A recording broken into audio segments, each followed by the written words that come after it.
Welcome to another lecture for interactive computer graphics. Today, we're going to be talking about reflections. Yay! Reflections make shiny objects and things are going to look fun. Okay, let's see what I'm talking about. Let's start with the things that we talked about last time. So last time we were saying, hey, this is really boring. Let's put an image, let's put this inside an environment, and that environment will be defined by an image that we put in the background. That's our environment mapping, right? So this is what we did last time. Today's topic is going to help this teapot fit into this environment. Now we're going to add some reflections onto this teapot, so it's not going to look like this. It's going to look like this. Haha, a lot better, huh? And you know, it belongs to this environment a little better than it used to. It's definitely better than this, right? Definitely better than this, right? And you know, it doesn't have to be just a teapot, right? We could put whatever objects. So you were showing some reflections on the teapot. There could be other objects. We could, you know, show the same kind of reflections on the other object. Wait, something's a little wrong here. Do you see that something is not quite right? This looks a little awkward. What's awkward about this?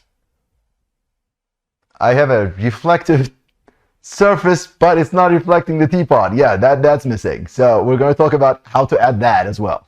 We're going to talk about how to add that, and then we're going to talk about how to maybe play around with the surface a little bit to get more interesting reflections for not perfectly planar surfaces. But anyhow, we're going to talk about them step by step. Let's do the first one.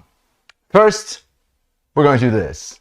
We're going to add some environment reflections onto that teapot. All right, let's do this. All right, so if you want to do anything like this properly, you must always start with the rendering equation. All right, so if you start with this, then you will know what you're doing. Otherwise, you may get lost and do some wrong things. So let's start with the rendering equation to do this right. Okay, so this is our rendering equation. You remember this, right? So this is the light that we see from our camera. This is the light that's coming to the point that we're trying to shade from all directions over the hemisphere.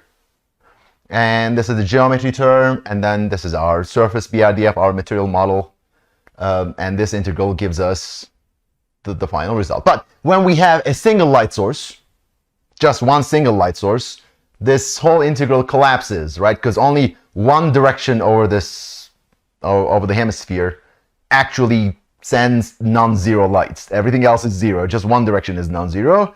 So this just collapses into this much simpler form. So this is what we did for our shading project when we were implementing blend shading, right?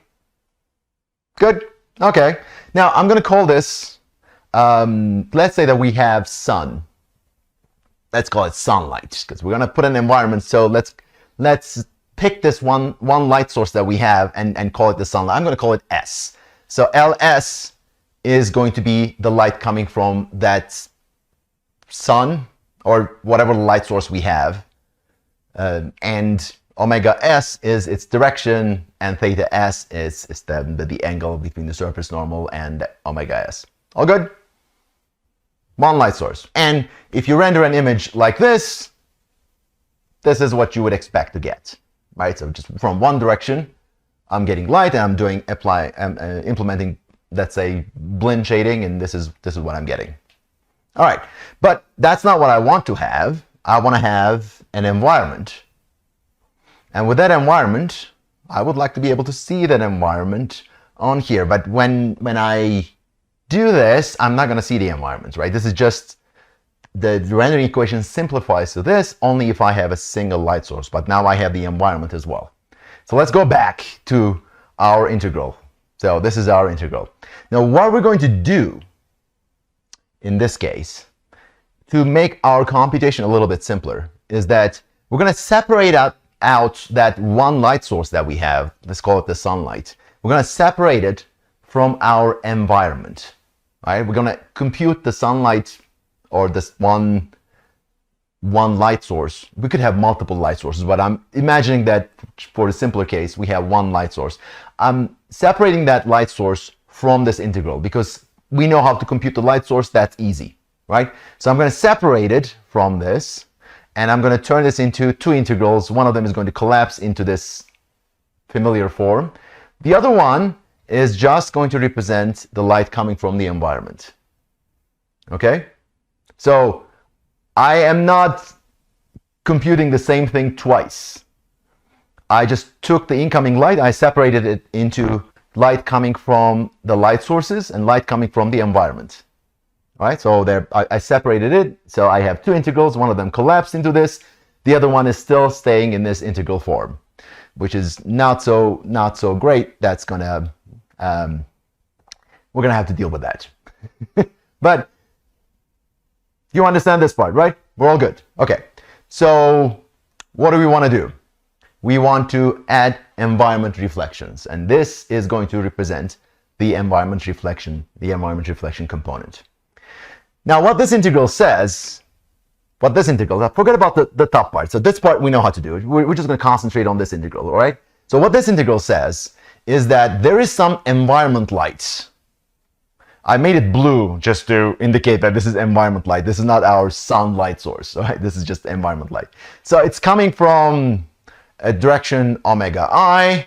Actually, it's coming from all directions over this hemisphere, right? It's coming from all directions over here. It's just from there all the way there. Look, it's coming from all directions. But let's pick one particular direction, just one particular instance. Now, this is an integral over all directions, but I'm going to look at just one. For each one of those directions, I have my BRDF here. Using my BRDF, I'm going to have a function like this. So this is my BRDF function, right? So for each one of these directions, I'm going to have to compute the BRDF value for this outgoing direction, and then do this multiplication, and I'm going to have to do this for all directions over the hemisphere. So I'm going to have to do this, I'm going to have to solve this whole integral numerically, which is going to be expensive. I don't want to do that. It's expensive. So let's do something cheap. Let's try to do something cheap. We're going to cheat here. We're going to cheat. The way we're going to cheat is that I am going to replace this BRDF. You thought the blend shading was simple. It's not simple enough. I want something simpler than this, okay? So we're going to convert this into a simpler material, what is sometimes called a delta material. So a delta material is a very reflective material. Super reflective material, like mirror-like reflective material. So it's very, very shiny. And if a material is really, really shiny, its specular lobe is going to be very, very narrow, and it's not going to have any diffuse component, right? So this function will look more like this around the perfect reflection direction. That's what's going to look like. So let's get rid of this, and let's say that this is like ideal delta BRDF. That means I only have reflection along this perfect reflection direction, right? So light comes in from here and reflects around here. So what does that look like? What does that function look like? Something simple, actually. It looks like this. So you're getting incoming and outgoing directions. If the outgoing direction is in the perfect reflection direction, then I get some constant. All right, so this is the amount of reflection I'm getting divided by the cosine term. If not, it's going to be 0. Okay, so it's only going to have some reflection in the perfect reflection direction. You can think about this material as like a perfect mirror, a perfectly smooth, perfect mirror. Well, maybe not totally perfect in the sense that it may not be reflecting all of the light it's receiving, but it is perfectly smooth. Right? Its surface is perfectly smooth such that it's only reflecting along this perfect reflection direction. All right? So, of course, if I look at this surface from this direction, and if the light is coming from this direction, I'm not going to see anything, right? Because, well, in this case, this outgoing direction omega O is different than the perfect reflection direction. It's not the same. So I'm going to get 0. So this is not going to work out. When is this going to work out? It's only going to work out, I'm only going to get non-zero when I'm using this delta material if these two directions are aligned. They must line up. So that will happen when my incoming light direction is like so. So if I'm looking at the surface, with this delta BRDF, from this direction, I am only going to see reflections from this direction, right? I'm not going to see anything else because this is a delta BRDF. Good? All right, so I'm going to change my definition just a little bit. Same thing, I'm just going to write it slightly differently. So instead of calling this omega I, I'm going to call this the reflection direction of my view. So I'm going to call it omega R. That's my reflection direction, okay? The view reflection. And so I'm going to say that if the incoming light, omega I, is in the reflection direction, that's when I'm going to see something. It's basically, I'm saying the same thing with using different terms. All good? All right. So guess what happened here? Guess what happened here? Yes, I have light from the environment coming from all directions, but I can only see one of them. Because this is delta BRDF, I can only see this perfect reflection direction. I cannot see anything else. Like everything else sort of disappeared because they're all 0, right? Light coming from all other directions may not be non-zero, may not be 0. They may be non-zero, but my BRDF that I'm multiplying it with is going to be non-zero only for one direction. For all other directions, it's going to be 0. Because of that, this whole integral will collapse as well. Haha, I got rid of the integral. That was the whole point. So I couldn't do anything to the incoming light, but I could fiddle with my BRDF just to collapse the integral. So how is that going to collapse? This only one direction works, and that's going to be omega R. And when it's omega R, this BRDF is just this term, right? So this collapses into this very simple form that the cosine terms canceled out, and I have this very, very simple thing. Good? Everything is great, right? Now, this is much easier to compute than the whole integral. Now, sometimes I teach reflections by saying, let's assume the perfect reflection direction, and we're going to assume we were going to just look at the perfect reflection direction and we're going to ignore everything else. But I think it's important to sort of put it in the context of the rendering equation and see where this comes from. This comes from the assumption that I don't have my lovely BRDF here, but instead I replace my BRDF just for computing the environment reflections. I replaced it with this much simpler BRDF, much simpler BRDF. And because of that, the whole integral collapsed into this simple form, and I can compute this much easier. What's missing here? The only thing that's missing is that I didn't tell you how to compute this, the perfect reflection direction. But we did this, right? We were talking about the Phong material model, and the Phong material model used the perfect reflection direction of the incoming light. It's going to be basically the same formula.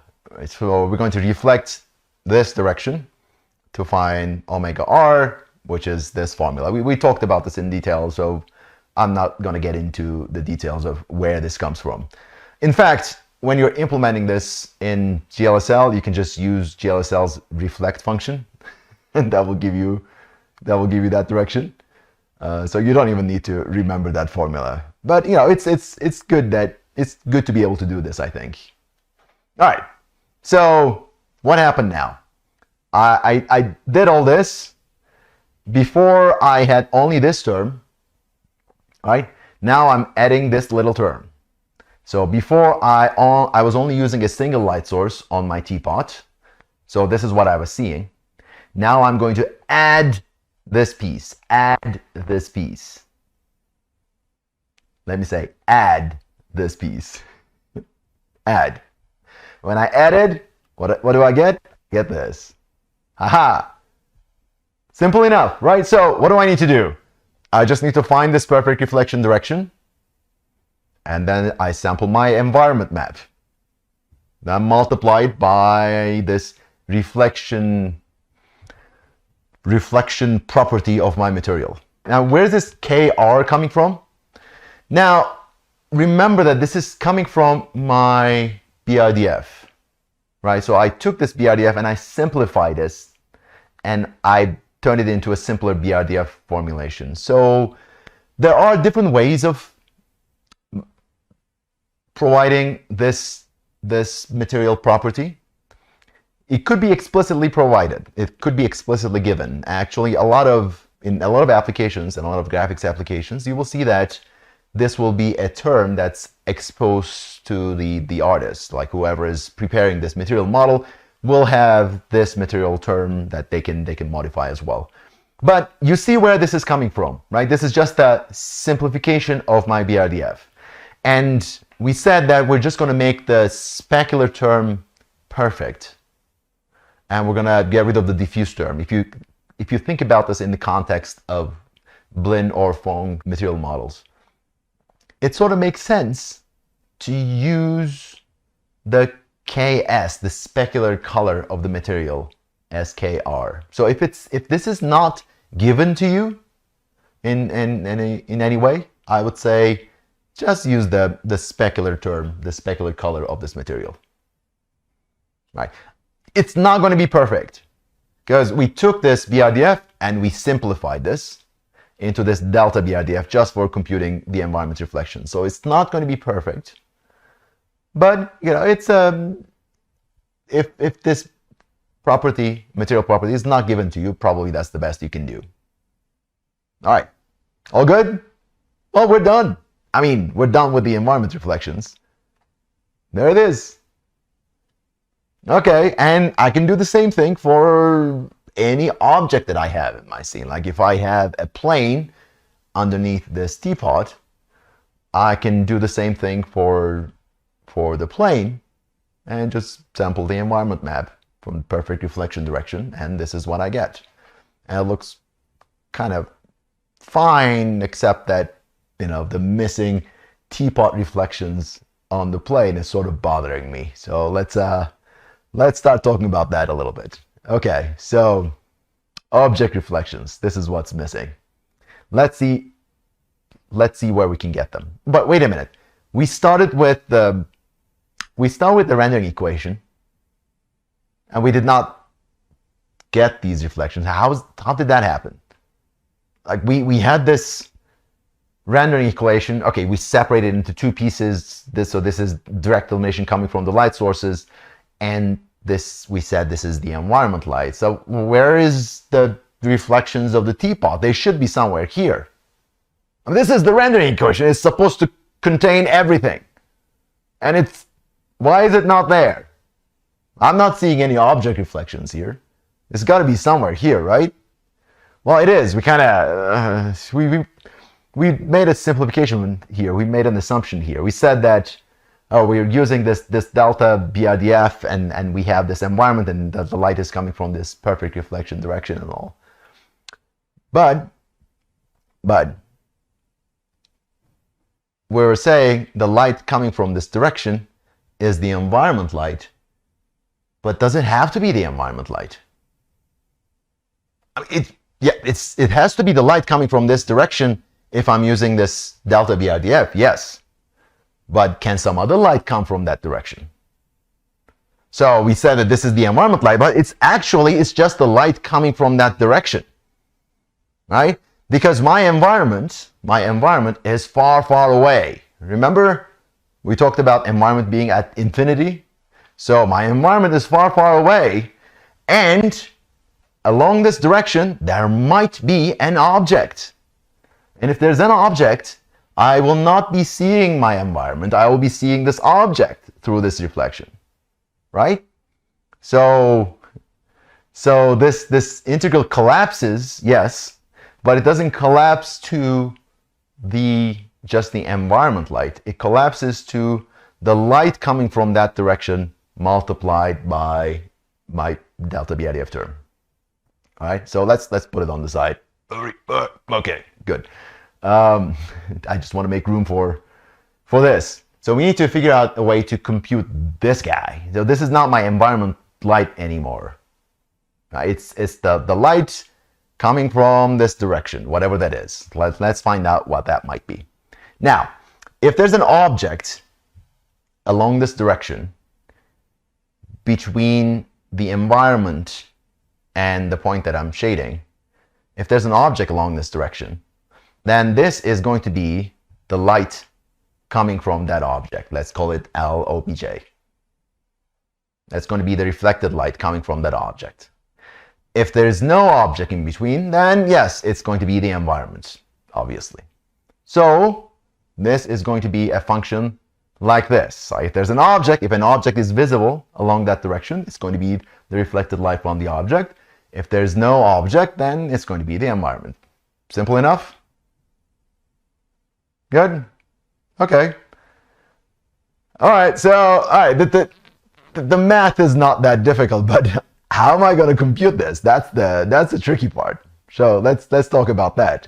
How am I going to compute that? All right. So now, what I could do is that I could do ray tracing.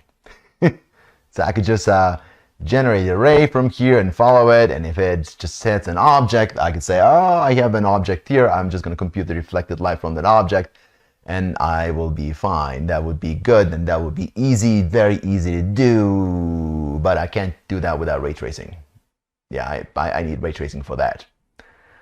And in the raster graphics pipeline, nowadays, I may have some ray tracing support, but with pure rasterization, this is not something I'm able to do. But what can we do? Can I really do this? The answer is no, there's no general solution to this. Yeah, you need ray tracing for this. But there are special cases. There are special cases. For example, if this surface that I'm trying to render, if this surface is flat or approximately flat, if it's like a flat mirror, if it's like a flat mirror, you know how it is when you look at a mirror? It's as if like there's another world behind it. In some ways, there is another world behind it, so I can just create that world. So I can just take this teapot and reflect it. It's not rotation, it's just reflection. I can reflect it and create the reflected world below the mirror, behind the mirror. And that would be our flat mirror reflections. So I could be rendering the scene that is reflected the way that I would see from my camera. I'm reflecting it based on this flat mirror, right? Based on the mirror position and mirror normal. That's how I'm reflecting my entire scene.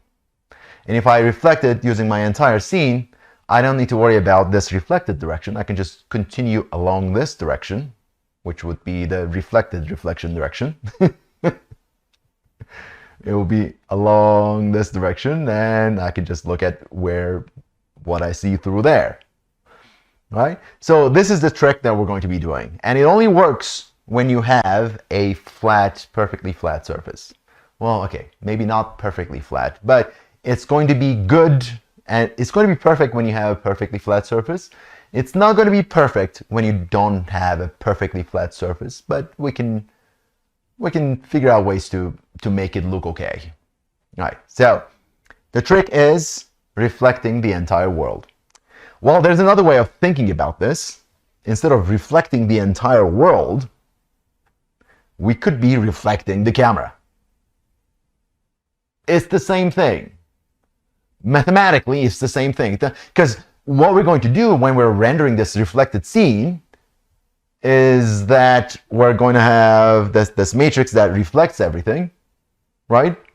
So you can think about this as, oh, I'm using this matrix to reflect my entire world, or the very same matrix will be just reflecting the camera. It's going to be mathematically identical, right? So it's just a way of thinking about it. You can either think about this as I'm reflecting the whole world, or you can think about this as reflecting the camera view. Whichever one whichever one seems more intuitive to you, you can just think about it that way. But it doesn't really matter. So like I'm looking at a mirror, I'm seeing a world behind the mirror. Or I am inside the mirror and looking at the world from inside the mirror. Like however you want to think about it, it's perfectly fine. You're going to see the same thing. Mathematically equivalent. All right. So by doing that, I might be able to put this in the rasterization context. I still haven't told you exactly how to do this. So let's talk about that. So this is the image that I'm trying to generate, right? So what I'm going to do is render to texture. Yes, that's what I'm going to do. So I'm going to render these reflections into a texture. So what I'm going to do is that I'm going to take this world that contains only a teapot. Right, this is a very simplified world. I'm going to take this world and I'm going to reflect it. I'm going to keep my camera position the same. I'm going to reflect it and I'm going to render the reflected world. Again, it doesn't matter how you think about it. You can think about it as reflecting the camera or reflecting the world. It's mathematically equivalent. But from my perspective, I think it's easier to think about it as reflecting the world. So that's how I'm going to describe it, right? So I'm reflecting the world. I am taking this teapot and I'm reflecting it. And I'm only interested in the reflections of the teapot. I'm not interested in anything else. So I'm only going to render the teapot, okay?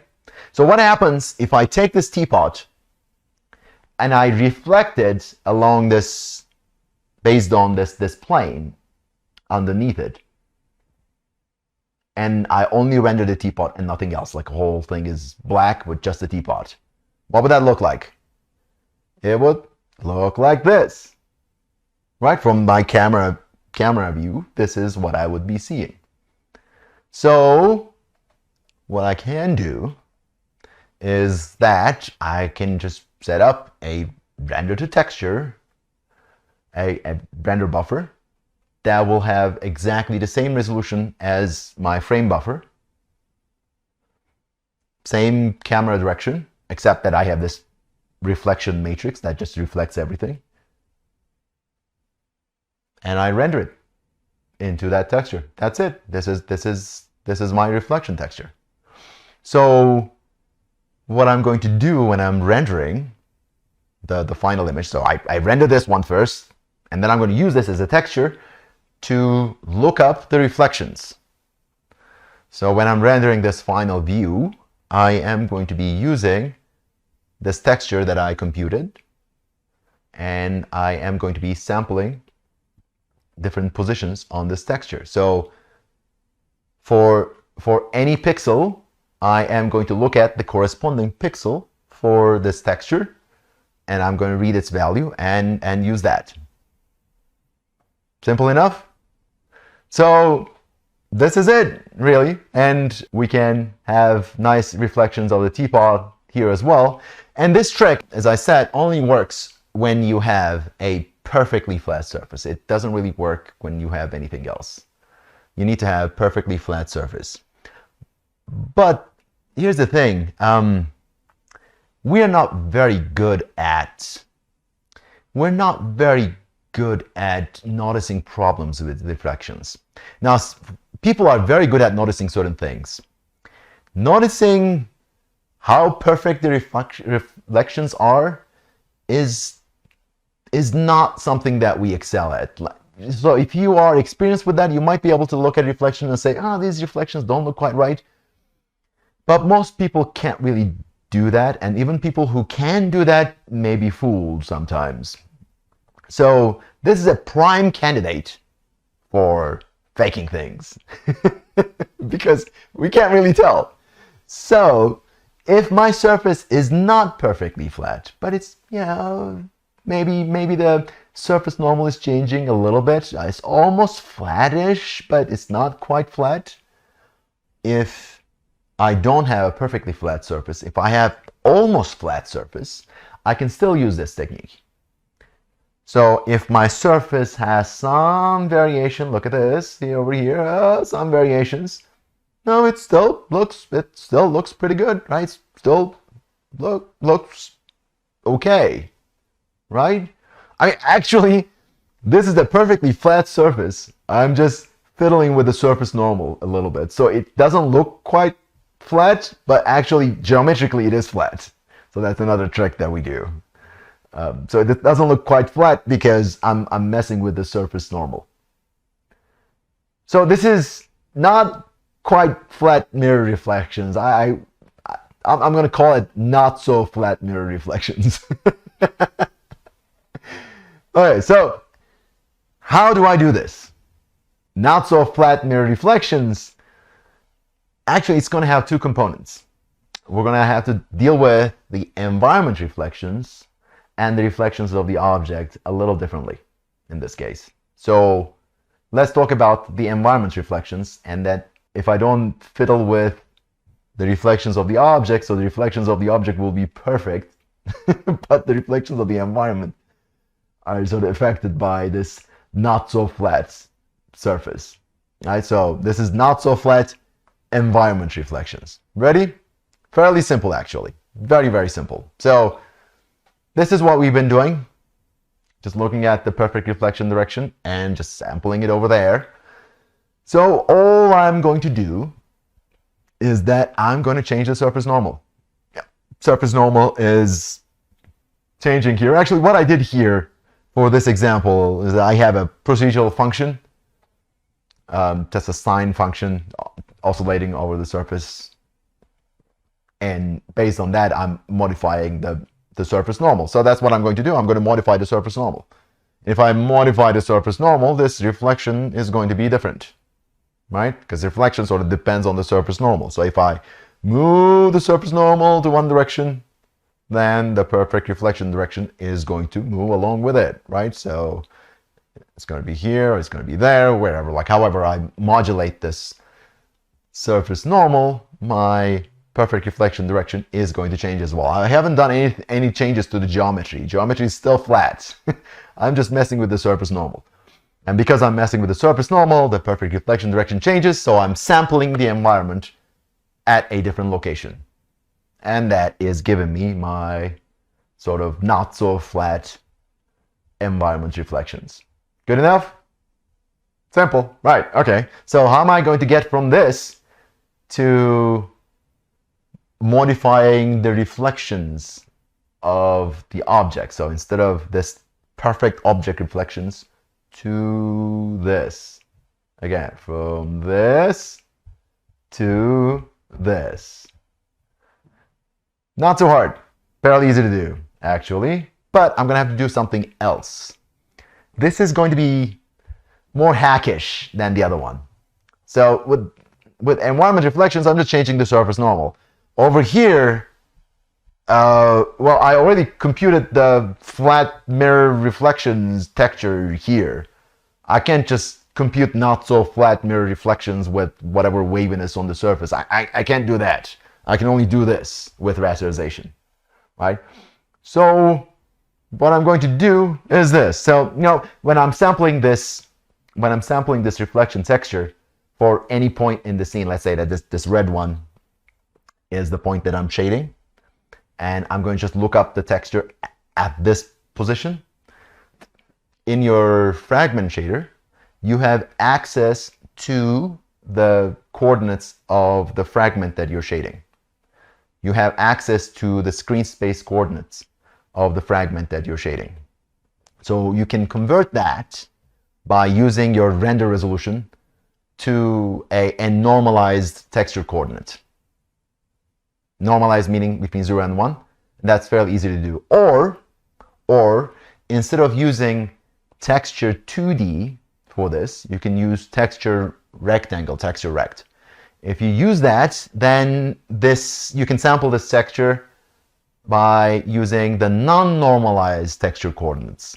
The non-normalized texture coordinates will get pixel coordinates, and those pixel coordinates will be exactly whatever your pixel coordinate is in your fragment shader. So you can directly send that, I believe it was called glfrag chord. glfrag chord, it's the coordinate. You can just use that for sampling this texture directly.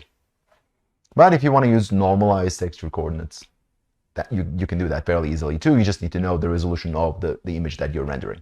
So what I'm going to do is that based on the surface normal, based on the way that I'm modifying the surface normal, I'm going to use a similar, maybe not exactly the same, but a similar function to modify the texture coordinate that I'm reading here. I'm going to modify it to a slightly different position based on how I'm modifying the surface normal. Right?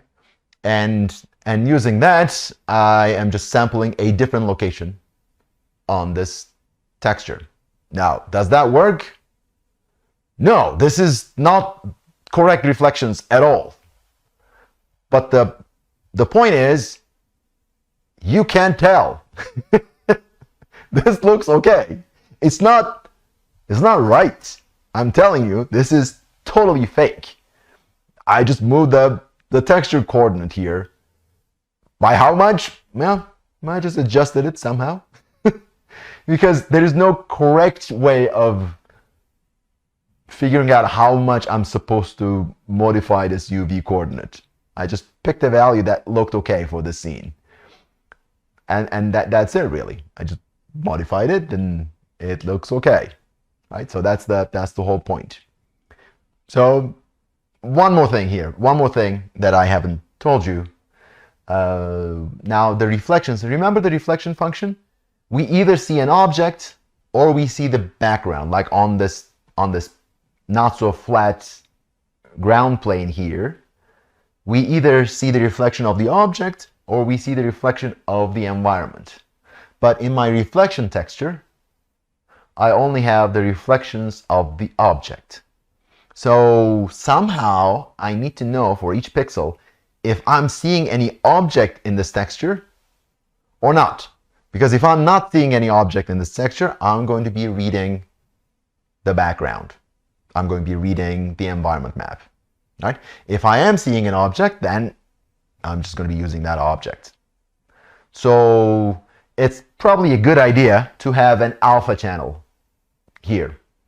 Alpha channel that tells me where I see things and where I don't see things.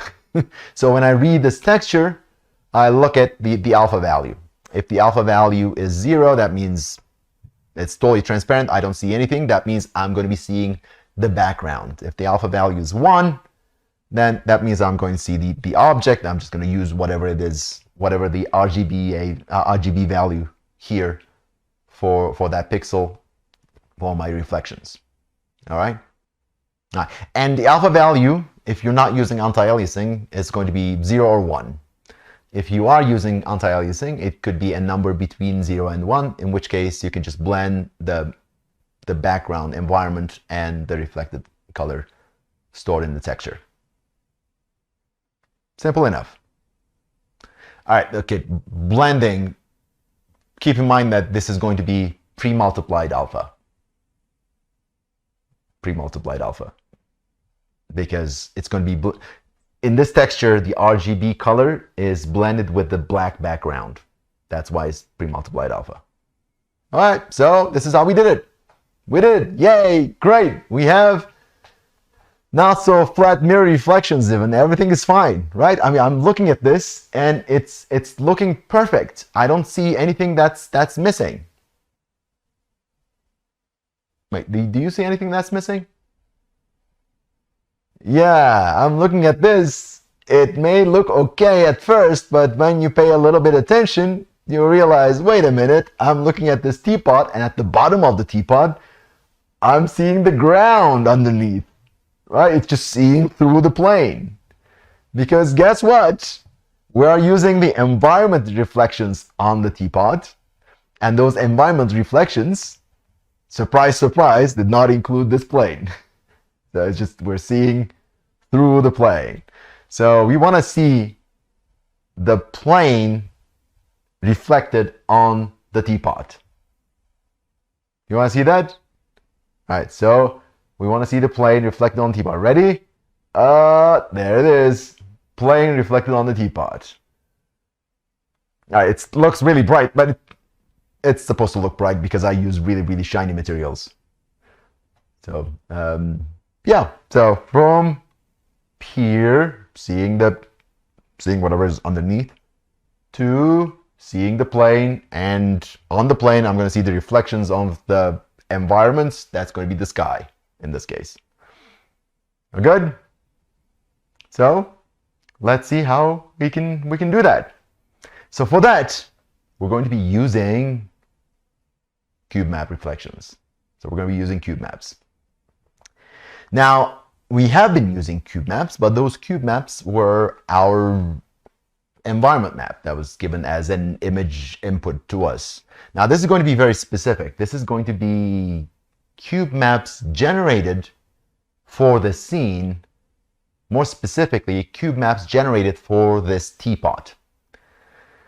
Now, if I generate cube maps for any point in the scene, so if I pick a point in the scene, let's say I'm picking the center of this teapot, and if I generate cube maps by looking at in all 6 directions, if I generate a cube map like this, this cube map will tell me the reflections that I see, or will tell me what I see when I look around from the center point of this teapot.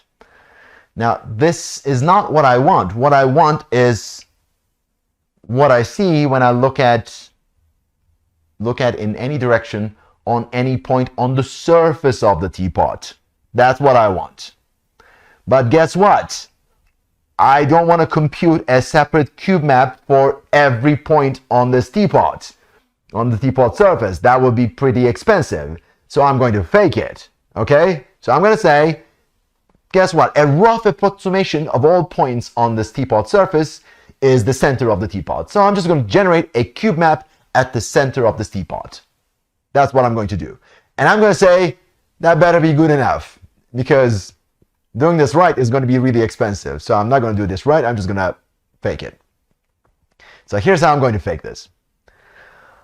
Here's how I'm going to fake this. I'm going to generate this cube map. But I'm going to have to render this cube map. Right? I'm going to have to render this cube map. And if my scene is changing, I'm going to have to continuously render this cube map. If my scene is static, I can just render it once and then I'll be done with it. So I can render this fairly easily. I just need to render the 6 images that correspond to the 6 faces of the teapot. 6 faces of the cube map. The teapot has more than 6 faces. All right. So I'm just going to put a camera here at the center point. It's looking into one of these faces. In this case, it's the positive X one. So it's going to render an image for that positive X face. All right. And I'm going to rotate it around and render another one, rotate around, render the other one, rotate around, render the other one. Oh, don't forget the top and the bottom. All right, I rendered 6 images. After rendering 6 images, finally, my cube map is ready. Do you want to see it? Yeah, this is actually what it looks like. Those 6 images that I just rendered. Well, it looks very much like the environment map, except that I am seeing the plane. And when I'm rendering the plane, I'm using the original environment map, right? So I can see the environment energy reflections on the plane. So this one, I believe, is when I'm looking up. This one, I believe, when I'm looking down. When I'm looking down from the center point at the teapot, and I'm only rendering the plane, I'm not rendering the teapot. So I'm going to see the plane, and the reflections of the plane will just show me the sky again. So these two look remarkably similar because of that. All right. So yeah, maybe I want to see the shadows of the teapot underneath and something, but we're not getting there, not just yet. For now, this is good enough. Well, because I did not render the teapot, I am not seeing the reflections of the teapot. Is that bothering you? Well, does the teapot supposed to reflect itself anyway? Actually, yes, it is supposed to reflect itself. Right? If this was correct reflections, if these were correct reflections on the teapot, I would be seeing the reflections of the spout and the handle on the teapot body. but I am not seeing those because these are not correct reflections. But oftentimes, those sort of details don't bother us that much. Those sort of missing details don't bother us as much as we were bothered by the missing reflection of the teapot on the ground plane, right? So that was really bothersome. But those little details are not as bothersome. But the detail here is that I didn't want to include them in my environment map when I'm rendering the teapot because that could create problems for me. So I could, for example, just render the teapot spout and the handle in the environment map, in which case on the teapot body, if I included those, I would be seeing the teapot's handle and the spout, although those will be reflections that are actually touching the surface of the teapot body, so they must match perfectly. And if they don't match perfectly, then those reflections will look a little off.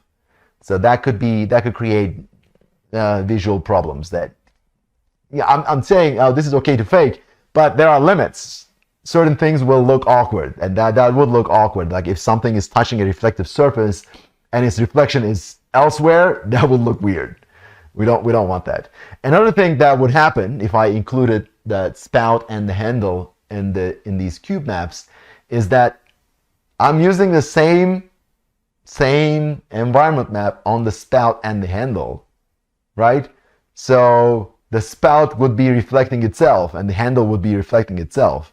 Well, would that be a problem? Would that be okay? Well, it depends. Maybe it's small enough that you don't care. Maybe it's okay.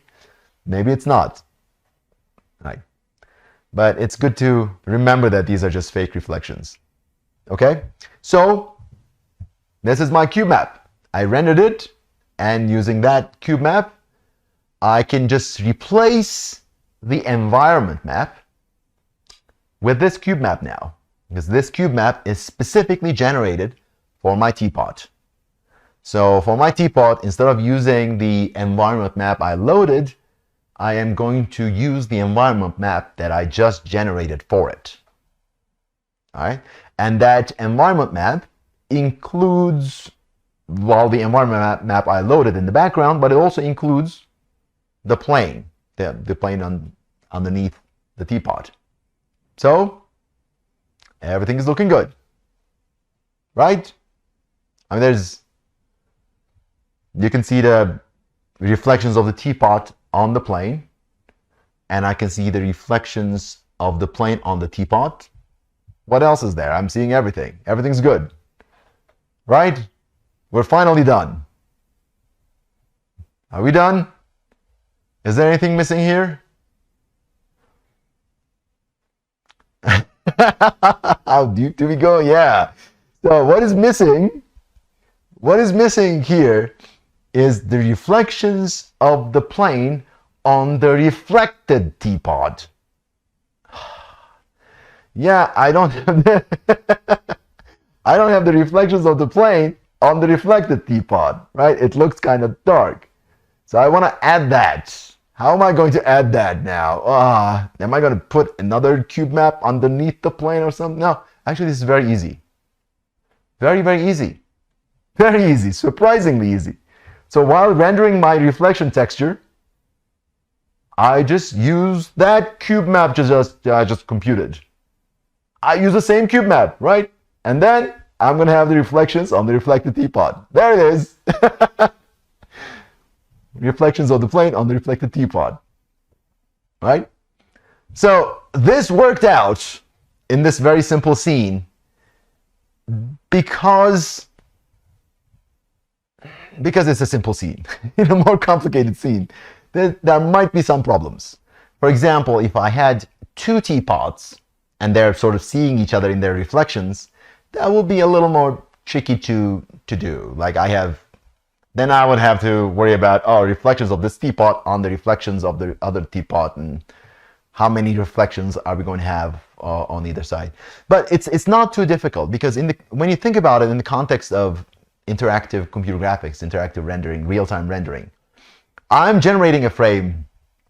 I keep generating frames, right?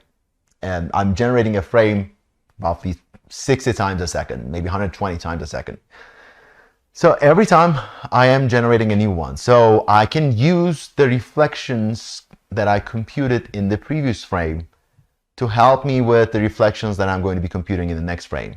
So if I have two objects, two reflective objects, and the reflections are going between these two, if I keep using the reflection texture from the previous frame, every time I render a new frame, I will be adding one more level of reflections, right? So after 1 second of rendering, let's say I have 60 frames per second, I'm going to have 60 levels of reflections, right? So that can be handled. That is not too difficult to handle. Just like in this case, I wanted to have reflections of the plane on the teapot, and that was super easy to do. I already had that computed, right? I already had that computed in my cube map. I just used that cube map and I'm done. It's the same idea, except that in this case, I'm saying we're going to be using the reflection texture computed in the previous frame for computing the reflection texture for the current frame, right? So using that idea, you can have many reflections bouncing around. That's not too difficult. But what's going to be kind of more difficult is that if I'm going to have two teapots, I will probably need two cube maps. I mean, even for one teapot, the cube map is not perfect. It's just an approximation of these reflections, and it looks okay. I can't really tell that they're wrong, which means that I did my job. I'm done. But it's not perfect, right? And I have two teapots. I'm going to have two cube maps. Neither one of them are going to be perfect, but they're going to be good enough. If I have 10 teapots, does that mean I'm going to need 10 cube maps? Well, I had to render 6 images for one cube map. If I have 10 teapots or 10 objects, 10 reflective objects, which is not really crazy. In a regular scene, you can have 10 reflective objects. That's very normal, actually. Does that mean I'm going to have to render like 10 cube maps? Like that means 60 render passes before I can finally render my image? Yeah, that would be expensive. So what people do typically is that they render cube maps at certain positions in the scene. Pick some positions. If I have 10 reflective objects in my scene, I'm probably not going to render 10 reflections. I'm going to render, let's say, 3 reflections. Now I'm just going to use the one that is closest to whatever object that I'm looking at. I could even be doing it blending between the neighboring ones. That could also work. But I'm definitely not going to render too many cube maps because they're not cheap. I'm actually rendering the whole scene every time I render one face of the cube map. Right? So they're not necessarily cheap, especially when you have an expensive scene. Another trick that people do is that you don't necessarily have to render the cube map faces at every frame. So let's say I could say I'm going to render only one of the faces at every frame. I'm going to use the previously rendered 5 faces for the other 5. And in the next frame, I'm going to render another face of the cube map. In the next frame, I'm going to render another face of the cube map, right? So if my scene is changing, that change is going to be reflected on the cube maps a little slowly, right? Because I'm rendering the cube map, each cube map face one time out of 6 frames. So that reflections are going to be a little bit slower, or a little bit sort of jumpy. But, you know, it works. So this way, I really reduce my rendering cost for generating the cube map. So that's another trick that people use. So they don't always render everything, and they don't store separate cube maps for everything. These cube maps don't have to be super high resolution, especially if I don't want to see super crisp reflections, if I want to see sort of blurry reflections, which is in some ways more realistic for a lot of materials. I can just render lower resolution images for these cube maps, and that would be in some ways cheaper. So there are all sorts of tricks that we can add on top of this to minimize the cost of rendering these cube maps. So the whole point of this discussion is for you guys to understand and appreciate that, yes, this is a solution and it kind of works, but first of all, it's not super cheap unless you have a super simple scene like this. And it's not going to be perfect when you have a lot of objects moving around. So there's going to be that as well. All right. So before we end this, I would like to do a little bit of a demo. Okay. Can you see that? All right. So let me zoom out a little bit. All right. So this is totally interactive. You should be able to see my mouse pointer as well, moving it around. All right. So this is what I've implemented. As you can see, that the reflections are, well, environment reflections are fine, but the object reflections are totally fake, and it's really hard to tell, right? I'm moving it around and you can't see. Of course, this trick sort of, at least the way I implement it, fails when you look from the bottom. So don't do that. And you know, all I did here is, as I told you, over here I just modified the surface normal with some function. So if you don't do that, it's just going to look flat. Let's see if I can disable that. Reload the shader. All right. So it's gone. As you can see, it's boring now. It's perfectly flat mirror. All right. So this is what it is. I'm going to make this more exciting. Okay, over here. How about this? Yeah, I just added a bit more. Higher frequency oscillations on the surface. All right, so I'm going to ask you to implement something like this for the upcoming project, but not all of this. You will see that project description only includes a part of this, not all of it. But if you're done with that part, then you can play around with it and see what else you can do. So see if you can add all of these other components to it. Well, with the new ray tracing pipeline, we don't have to do all these tricks. Well, but the keyword here, we don't have to. So we could use ray tracing to compute these reflections, and that would be in some ways perfect. But there's a cost associated with it. And these reflections, you could say that they are expensive, but ray tracing is expensive too. It's actually even more expensive in many ways. So if you can fake the reflections this way, you probably should. That's going to be more efficient, at least on the current hardware. It is more efficient.